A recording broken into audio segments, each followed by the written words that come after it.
ಭೂಮಿಯ ತೂಕವ ಭೋರ್ಗರೆದವನು, ಬಾನಿನ ಒಡೆತನದವನು.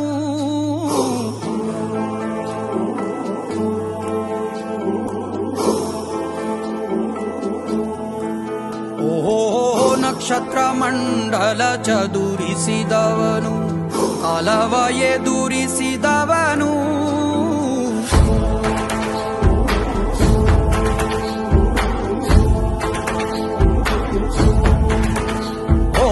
ಭೂಮಿಯ ತೂಕವ ಭೋರ್ಗರೆದವನು, ಬಾನಿನ ಒಡೆತನದವನು. ನಕ್ಷತ್ರ ಮಂಡಲ ಚದುರಿಸಿದವನು, ಕಾಲವ ಎದುರಿಸಿದವನು.